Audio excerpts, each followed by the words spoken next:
অনেক অনেক দিন আগে উঁচু ক্রিস্টাল পাহাড়ে ঘেরা এক জাদুময় রাজ্য ছিল, লুমোরা। এই রাজ্যের সবকিছুই ছিল আলোর মতো ঝলমলে। গাছগুলো ছিল স্বচ্ছ ক্রিস্টালের তৈরি, রাতে তারা তারার মতো জ্বলজ্বল করত। নদীর জলও যেন রূপোর মতো চিকচিক করত সূর্যের আলোয়। এই রাজ্যের রাজকন্যা ছিল এলারা। তার চোখে ছিল সাহসের দীপ্তি আর মনে ছিল অসীম দয়া।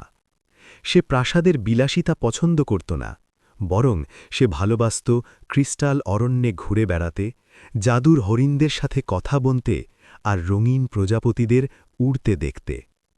কিন্তু এক অমাবস্যার রাতে সবকিছু বদলে গেল।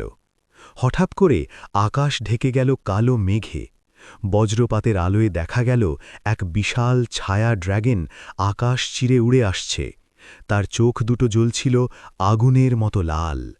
সে এসে রাজ্যের সবচেয়ে মূল্যবান সম্পদ হৃদয় ক্রিস্টাল ছিনিয়ে নিয়ে গেল। হৃদয় ক্রিস্টাল ছিল লুমোরার শক্তির উৎস। সেটি ছাড়া পুরো রাজ্য অন্ধকারে ডুবে যেতে লাগল। গাছের আলো নিভে গেল, মানুষ আতঙ্কে কাঁপতে লাগল। রাজা রানী ভয়ে স্তব্ধ হয়ে গেলেও রাজকন্যা এলারা সাহস হারাল না। সে সিদ্ধান্ত নিল সে নিজেই হৃদয় ক্রিস্টাল ফিরিয়ে আনবে। একটি জাদুর তলোয়ার হাতে নিয়ে সে একাই রওনা হল নিষিদ্ধ পাহাড়ের পথে। পাহাড়ি পথ ছিল বিপদে ভরা, তীব্র বাতাস, অন্ধকার গুহা আর রহস্যময় শব্দ। কিন্তু এলারা থামেনি। অবশেষে সে পৌঁছল আগুন আর ক্রিস্টালে ভরা এক বিশাল গুহায়। সেখানেই বসেছিল সেই ভয়ঙ্কর ছায়া ড্র্যাগন। ড্র্যাগন গর্জে উঠতেই পুরো গুহা কেঁপে উঠল।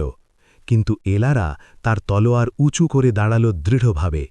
শুরু হল এক ভয়ঙ্কর যুদ্ধ। ড্র্যাগনের আগুনের শিখা আর রাজকন্যার জাদুর তলোয়ারের আলো মিলে পুরো গুহা ঝলমল করতে লাগল। শেষ মুহূর্তে সাহস আর বিশ্বাসের শক্তিতে এলারা এক চূড়ান্ত আঘাত করল। ড্র্যাগন ধীরে ধীরে ধোঁয়ায় মিলিয়ে গেল। এলারা হৃদয় ক্রিস্টালটি তুলে নিল। সঙ্গে সঙ্গে আলো ফিরে এলো তার চারপাশে। যখন সে রাজ্যে ফিরে এলো, সূর্যের সোনালি আলোয় আবার জ্বলে উঠল পুরো লুমোরা। মানুষ আনন্দে চিৎকার করে উঠল। ফুলগুলো আবার ফুটে উঠল, গাছগুলো আবার জ্বলে উঠল। সেদিন থেকে এলারা শুধু রাজকন্যা নয়, হয়ে উঠল লুমোরার প্রকৃত নায়িকা। আর লুমোরার আকাশে আজও বলা হয়, সাহস আর বিশ্বাস থাকলে অন্ধকার কখনো স্থায়ী হয় না।